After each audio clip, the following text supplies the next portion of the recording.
हीच मुची प्रार्थनान, हेच मुचे मागणी. माणसाने माणसाशी माणसा सम वागणे.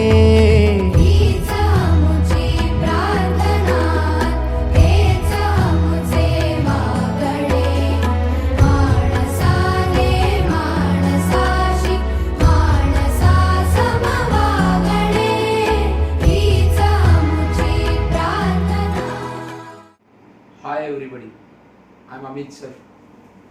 खूप दिवसांनी भेटतोय आपण माझ्यामध्ये. याच्या अगोदर तुम्ही माझे सर्व लेक्चर्स हे स्लाइडच्या रूपात बघितले. आज आपण बोर्डवरती लेक्चर घेणार आहोत. हे लेक्चर सुरू करण्यापूर्वी मी काही गोष्टी सांगू इच्छितो तुम्हाला. त्यातली पहिली गोष्ट ती ही की विनोद सरांच्या मार्गदर्शनाखाली आपण लोक सध्या ऑनलाईन लेक्चरची ऍक्टिव्हिटी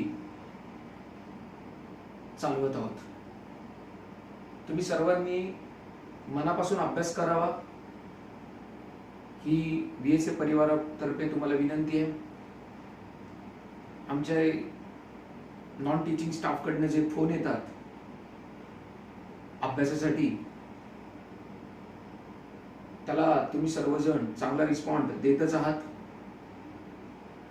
पण तरी सुद्धा घरी अभ्यास व्हायला पाहिजे ते सांगणं आमचं काम आहे, म्हणून मी सांगतोय.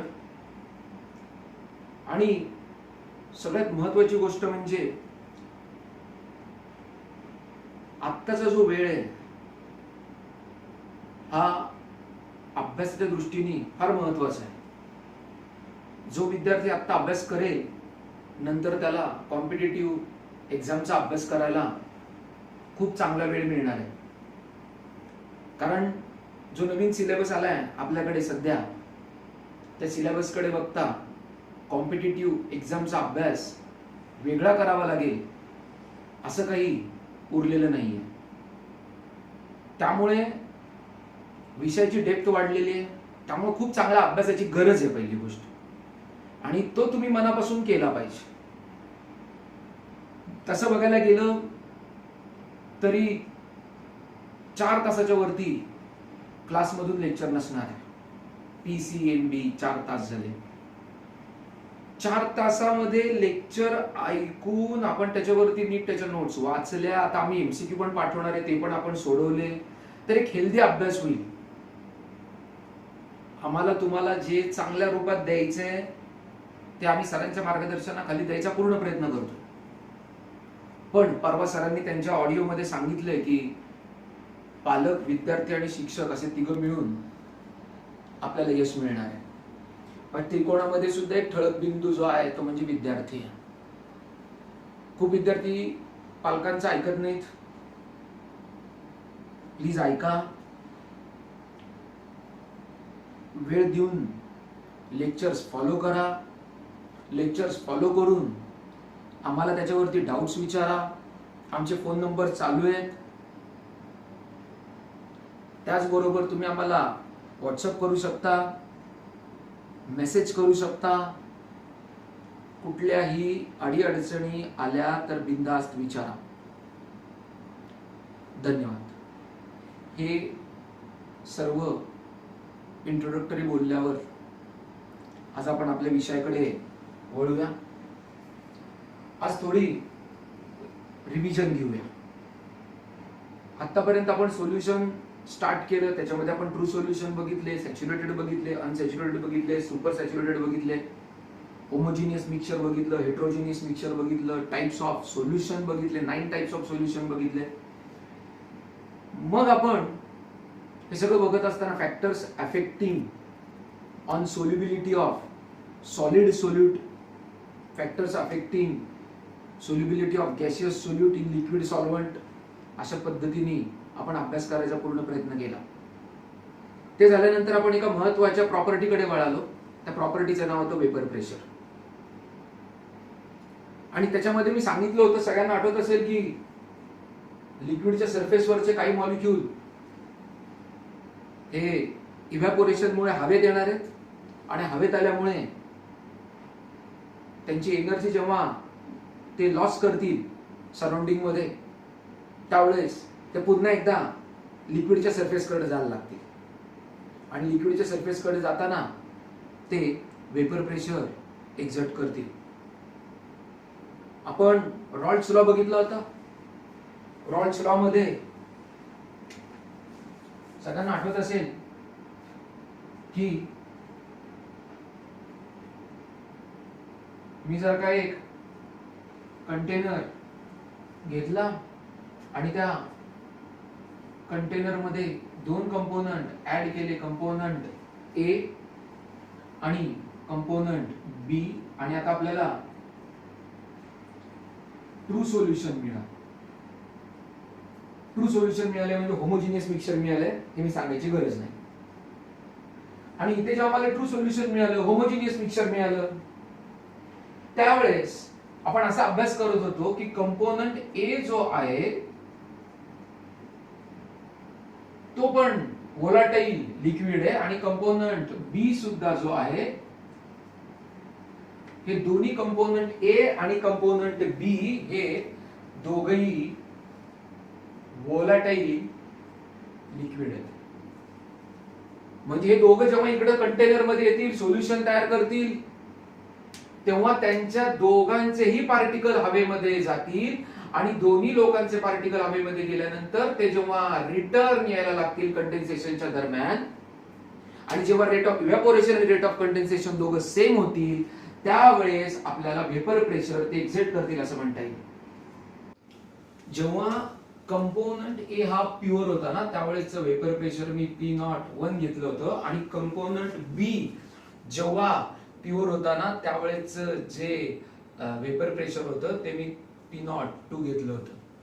पण जेव्हा कंपोनंट ए प्युअर असताना P01, कंपोनंट बी असताना P02, P01 आणि P02 हे कंपोनंट ए आणि कंपोनंट बी चे वेपर प्रेशर होते रिस्पेक्टिव्हली. पण जेव्हा कंपोनंट ए आणि कंपोनंट बी जेव्हा सोल्युशन मध्ये आले, त्यावेळेस मात्र त्यांचे वेपर प्रेशर हे, आता आपण काय म्हटले होते, पार्शियल वेपर प्रेशर बोललो होतो. काय बोललो होतो? Partial vapour pressure. आणि partial vapour pressure of component A is called as P1 and partial vapour pressure of component B is called as what? P2. हे आपण अजून केलं. आणि आता जेव्हा मी या दोन कंपोनंटला जेव्हा मी सोल्युशन मध्ये आणतो किंवा त्या दोघांचं मिक्सिंग करतो, त्यावेळेस कंपोनंट ए चा मोल फ्रॅक्शन घेतला होता आपण x1,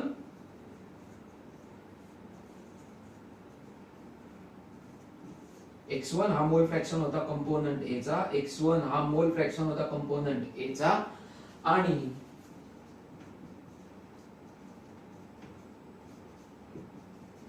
x2 हा मोल फ्रॅक्शन होता कंपोनंट बी चा, x2 हा मोल फ्रॅक्शन होता कंपोनंट बी चा, x2 हा मोल फ्रॅक्शन होता कंपोनंट बी चा. आता पार्शियल वेपर प्रेशर म्हणजे P1 is equal to product of, म्हणजे गुणाकार. कुणाचा गुणाकार? कंपोनंट ए च पार्शियल वेपर प्रेशर बरोबर गुणाकार. कुणाचा? Vapour pressure of pure component P01 and what? X1 आणि P2. What is P2? Partial vapor pressure of component B, P2 is equal to again product. What is the product now? Vapor pressure of its pure component, that is P02 and what? X2. म्हणजे हे पण मी Rawls law ने सांगितलं होतं आणि हे पण मी Rawls law ने सांगितलं होतं. म्हणजे या दोन गोष्टी we had studied by Rawls law. याचा अर्थ काय? याचा अजून एक अर्थ असा होतो की P01 आणि P02 हे दोघं कॉन्स्टंट आहेत, म्हणून partial vapour pressure of component A and partial vapour pressure of component B, they are directly proportional to their mole fractions in the solution. म्हणजे P1 is the partial vapor pressure of component A is directly proportional to its mole fraction in the solution. P2 is the partial vapor pressure of component B is directly proportional to its mole fraction in what solution. कोणासाठी पण component B साठी हे दोन त्याचे अर्थ आहेत. म्हणजे rods लॉचा हा अजून एक अर्थ आपण बघितलाय, दोन रॉड्स लॉ प्रमाणे लिहिले आणि हे दोन त्याचे मी अर्थ सांगितले. आता तो ग्राफ बघूया, ज्या ग्राफ वरती मी लेक्चर नंबर 11 मध्ये सुद्धा बऱ्यापैकी वेळ घालवला होता. आज मी परत बोर्ड वरती परत एकदा तो ग्राफ एक्सप्लेन करतोय. काय सांगत होता ग्राफ मला? मी एक्स ऍक्सिस घेतला होता आणि पुन्हा एकदा सांगतोय, आपल्या सोयीसाठी किंवा सेक ऑफ अंडरस्टँडिंग साठी आपण दोन ऍक्सिस कन्सिडर केले होते. वाय ऍक्सिस दोन कन्सिडर केले होते आणि एक्स ऍक्सिस कन्सिडर केला होता. त्याच्या एका कॉर्नरला मी सांगितलं होतं x1 is the mole fraction of component A that is equal to 1 आणि x2 इज इक्वल टू 0. आणि जसा मी राईटला चाललो होतो तसा x1 0 झाला होता आणि x2 1 झाला होता. अगोदरचे लेक्चर नंबर 11, लेक्चर नंबर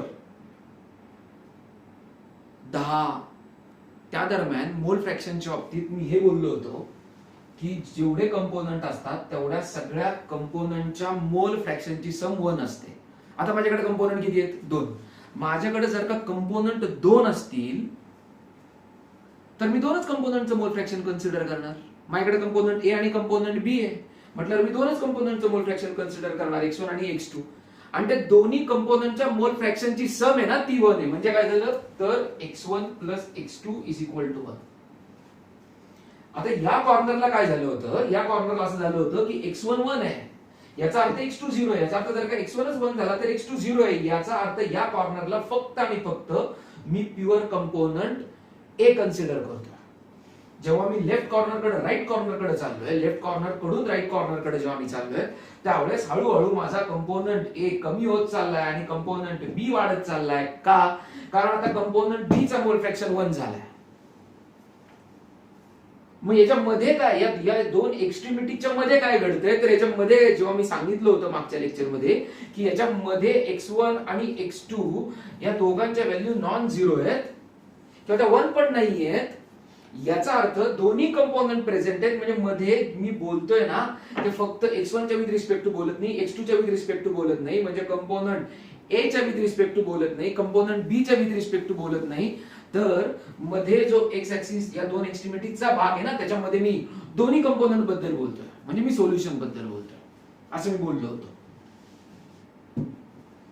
आणि इकडच्या बाजूला जर का मोल फ्रॅक्शन असेल एक्स ऍक्सिस वर तर वाय ऍक्सिस वरती मी वेपर प्रेशर कन्सिडर केले होते. हा पण एक वाय ऍक्सिसचाच भाग आहे, हा पण एक वाय ऍक्सिसचाच भाग आहे. हा मोल फ्रॅक्शन आपण एकच मोल फ्रॅक्शन कन्सिडर केला होता x2. पण मी सांगतोय लेफ्ट टू राईट जाताना जरी मी आपल्या सेक ऑफ अंडरस्टँडिंग साठी एकाच कंपोनंटचा मोल फ्रॅक्शन घेतला असला तरी मी दोन कंपोनंटच्या मोल फ्रॅक्शन बद्दल बोलतोय, हे अजिबात विसरू नका. आता या बाजूला बघा, इथे काय झालं, माझ्याकडे फक्त कंपोनंट एच आहे. कंपोनंट एच आहे म्हटल्यानंतर मी इथे फक्त वेपर प्रेशर फक्त कंपोनंट एच घेणार ना, त्याला मी म्हणणार P01. कारण pure component of vapour pressure pure कंपोनंटचं वेपर प्रेशर हे P01 आहे, हे अगोदर सांगितलं आपण. त्याचबरोबर या साईडला इकडे x2 इज इक्वल टू 1 आहे, म्हणजे इथे फक्त कंपोनंट बीच कन्सिडर करतो. आणि कंपोनंट बीच जर का मी कन्सिडर करत असेल तर या बाजूला फक्त आणि फक्त vapour pressure of pure component beach consider करायला पाहिजे, दॅट इज P02. एक गोष्ट कटाक्षाने लक्षात ठेवा, या केस मध्ये मी कन्सिडर केले की आपला P02 हा P01 पेक्षा जास्त पाहिजे. हे सगळं झालं ग्राफचं वर्णन. आणि मग आपल्याला दिसून येत होतं, हा ग्राफ काढला होता सगळ्यांना आठवत असेल,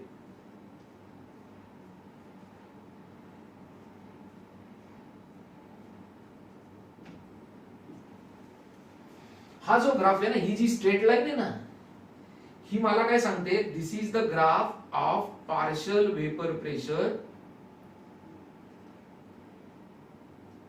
वर्सेस x2. म्हणजे काय, नाव एक्स्ट्रीमली सॉरी, हे पार्शल वेपर प्रेशर नाहीये, हे आहे total vapour pressure. Total vapour pressure म्हणजे P कोण आहे, तर P आहे total vapour pressure. Total vapour pressure म्हणजे कोणाकोणाचं वेपर प्रेशर, तर टोटल वेपर प्रेशर म्हणजे कंपोनंट A चं आणि कंपोनंट B चं दोघांचे वेपर प्रेशर. म्हणून आपण लिहिणार होतो की कुठल्याही पॉइंटला, समजा मी हा पॉइंट कन्सिडर केला, आता या पॉइंटला मी जे वेपर प्रेशर काढणार आहे ते फक्त कंपोनंट A मुळे असेल का, फक्त कंपोनंट B मुळे असेल का दोघांमुळे असेल, तर ते दोघांमुळे असेल. म्हणजे त्या पॉइंटला मी जी ऍडिशन घेणार आहे ना टोटल वेपर प्रेशर बरोबर, that is the partial vapour pressure of both the component, म्हणजेच P1 प्लस P2 असं आपण बघितलं. आणि मग P1 ची व्हॅल्यू आपण ऑलरेडी बघितली रॉल्स लॉ नुसार, ती होती P01 x1 plus P02 x2, हे आपण बघितलं होतं. आणि इथं तुम्हाला दिसतंय की वेपर प्रेशर वाढत चाललंय जसा माझा मोल फ्रॅक्शन वाढत चाललाय. तेच इथं मी दाखवायचा प्रयत्न केलाय, सांगायचा प्रयत्न केलाय. हा आपला पहिला ग्राफ होता. दुसरा ग्राफ होता तो असा काढला होता. आणि हा जो ग्राफ आहे हा प्युअर कंपोनंट A साठी होता असं मी म्हणेल. आणि तो ग्राफ होता P1 वर्सेस x1.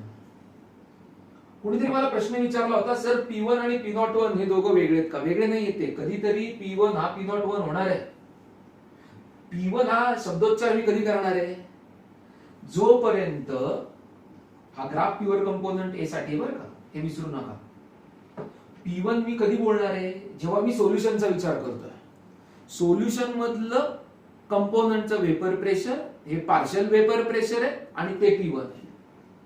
पण माझा कंपोनंट जेव्हा प्युअर असेल त्यावेळेस तो P01 त्याचं वेपर प्रेशर असणार आहे.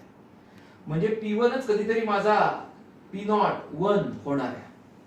आता ते चित्रात मला दिसतंय हळूहळू की जसा माझा रॉल्स लॉ प्रमाणे मी ऑलरेडी लिहिले बघा तिथे की P1 is equal to P01 into x1. म्हणजे P1 आणि x1 म्हणजे P1 आणि x1 हे काय डायरेक्टली प्रोपोर्शनल कसं मी सांगितलं होतं. कधी जेव्हा P01 काय कॉन्स्टंट आहे. आता नीट ग्राफ मध्ये बघा P01 कॉन्स्टंट आहे, तो इथं फिक्स आहे. आणि P1 आणि x1 बदलणार आहे. माझा x1 बदलतोय, दिसतोय का सगळ्यांना, x1 बदलला तो 1 चा काय झाला 0 झाला. त्याच पद्धतीने माझा P1 सुद्धा आता मॅक्सिममचा काय होत चाललाय, मिनिमम होत चाललाय. म्हणजे माझा मोल फ्रॅक्शन कमी होत चाललाय. तसं माझं partial vapour pressure of component हे सुद्धा कमी होत चाललंय. म्हणून मी म्हटलंय P1 आणि x1 दोघं काय इन्व्हर्सली आहेत का डायरेक्टली आहेत, तर डायरेक्टली आहेत. आता तिसरा ग्राफ,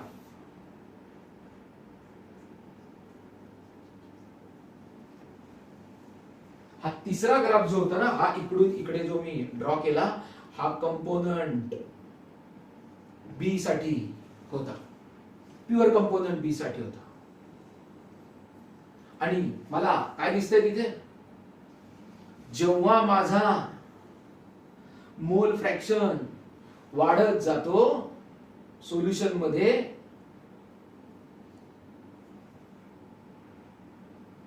तत्पूर्वी अजून एक आपण लिहू P2 वर्सेस x2. म्हटलं प्युअर ही टर्म जरा काढून टाकू आपण, फक्त कंपोनंट A आणि कंपोनंट B असं म्हणून जरा नीट वाटेल. प्युअर टर्म काढून टाका, एक्सक्यूज मी, प्युअर टर्म काढून टाका, फक्त कंपोनंट आणि कंपोनंट B बोला.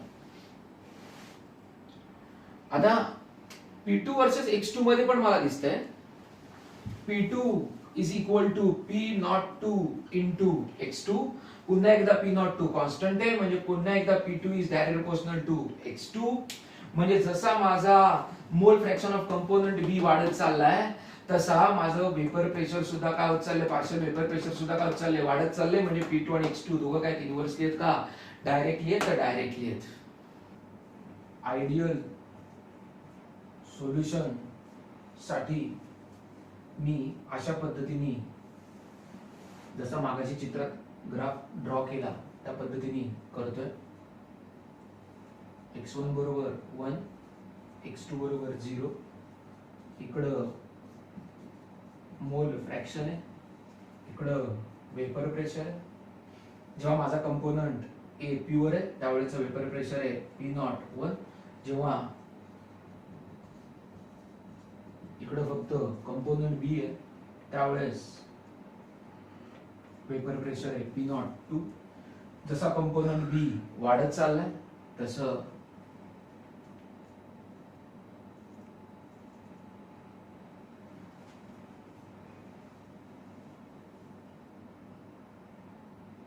वेपर प्रेशर वाढत चाललंय. आणि सांगितलं होतं हा जो ग्राफ आहे P वर्सेस X2 आणि P is equal to P1 plus P2 होतं. P is equal to P0 1 X2 plus P0 2 X2 होतं. हे ideal solution obeys Raoult's law, म्हणजेच P1 is equal to P0 1 into X1, P2 is equal to P0 2 into X2. आणि मग एक graph असा आपण draw केला होता आपण.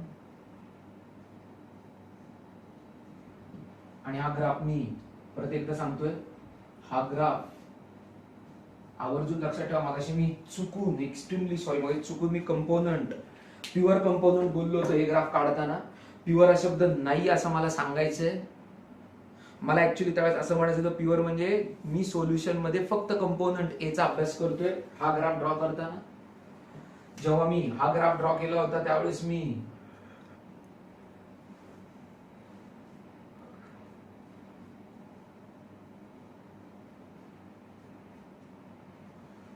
फक्त कंपोनंट बी चा अभ्यास करतोय असं म्हणायचं होतं मला.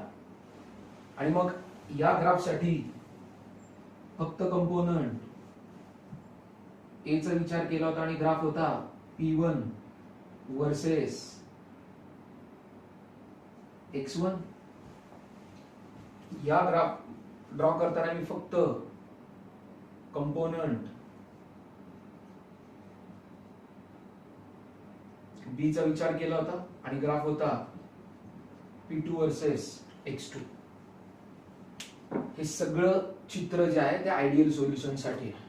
आणि ideal solution obeys Raoult's law, म्हणजेच P1 P0 1 आणि X1 ची जर का तुम्ही मल्टिप्लिकेशन केलं ना तर तुम्हाला P1 मिळतं. म्हणजे काय, समजा जर का तुम्ही ठरवलं की X1 आता इथं काहीतरी इथे X1 ची व्हॅल्यू काहीतरी आहे. इथे दोन्ही व्हॅल्यू आहे ना, X1 पण आहे आणि X2 पण आहे. पण आता मी फक्त कंपोनंट ए चा विचार करतोय म्हणून मी तर फक्त X1 चा विचार करतोय. इथं जी X1 ची व्हॅल्यू आहे त्यावेळेस मला इथं काहीतरी प्रेशर मिळेल, पार्शियल वेपर प्रेशर मिळेल, ते माझं P1 आहे. या X1 च्या वेळेस इथं P1 आहे. पण हा P1 कोण आहे, हा X1 आणि P0 1 चं मल्टिप्लिकेशन म्हणजे हा P1 आहे. अर्थ कळलं? परत एकदा नीट ऐका. इथे काहीतरी X1 ची व्हॅल्यू आहे आणि X1 इकडं बदलत चाललाय. या X1 ची आणि या P0 चं मल्टिप्लिकेशन म्हणजे P1.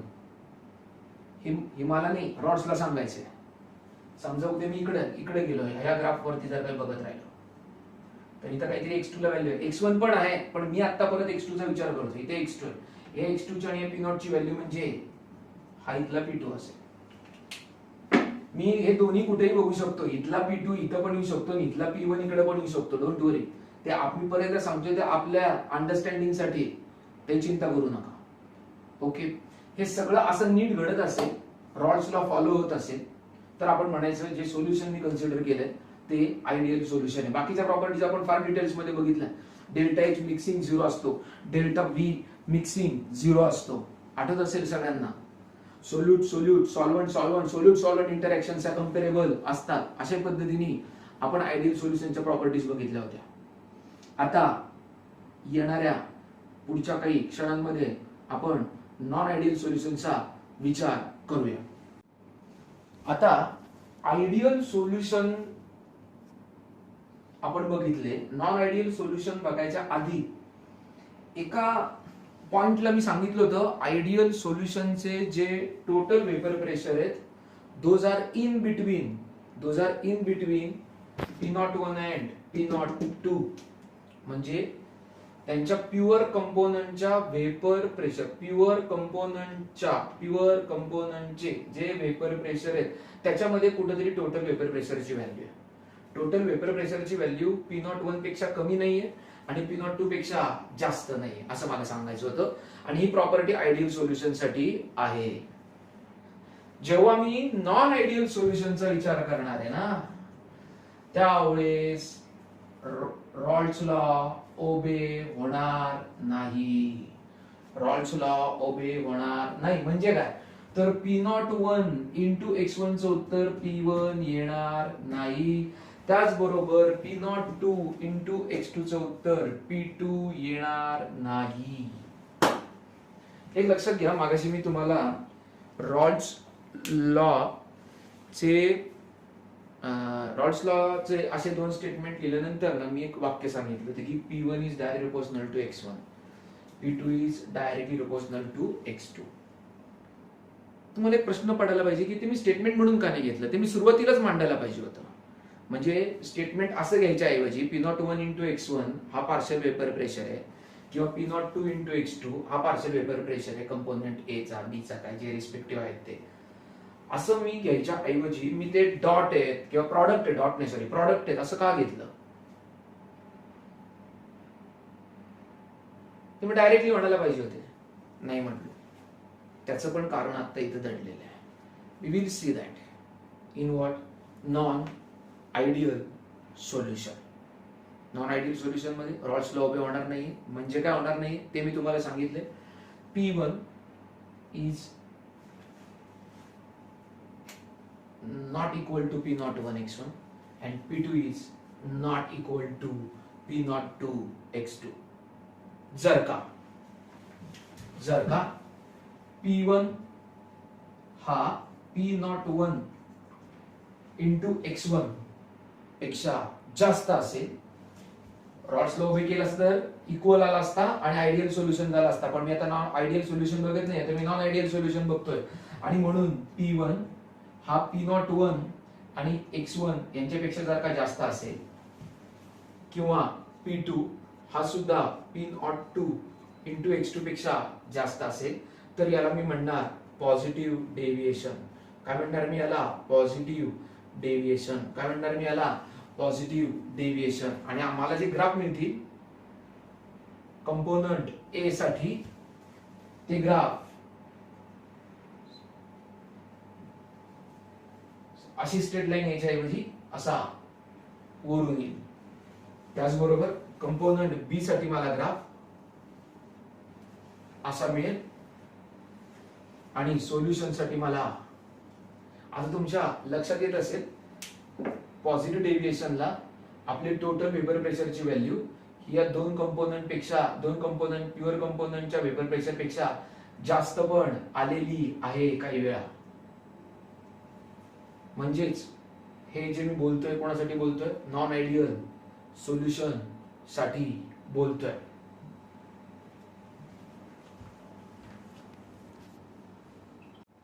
आता पुस्तकातली पण लाईन वाचून दाखवतो. कोणासाठी? पॉझिटिव्ह डेव्हिएशन साठी. माझ्या मते पॉझिटिव्ह डेव्हिएशन कळले ते मॅथमॅटिकली सांगितलं मी की P01 आणि x1 च्या प्रॉडक्ट पेक्षा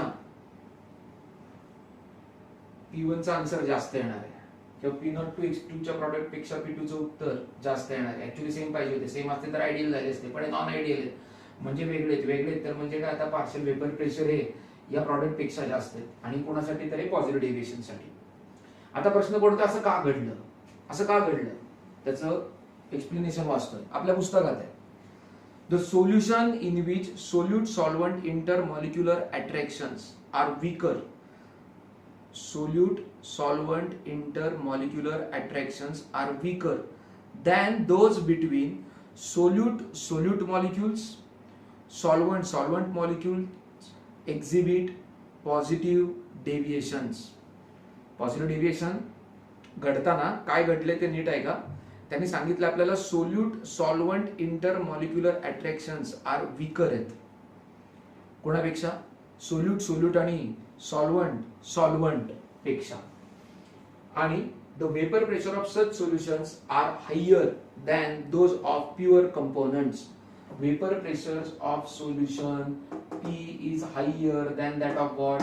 Pure component. P01 आणि P02 पेक्षा P ची व्हॅल्यू जास्त पण येते. जेव्हा रॉल्स लॉ उभे होत होता त्यावेळेस P च्या व्हॅल्यू या P01 आणि P02 च्या मध्ये होत्या.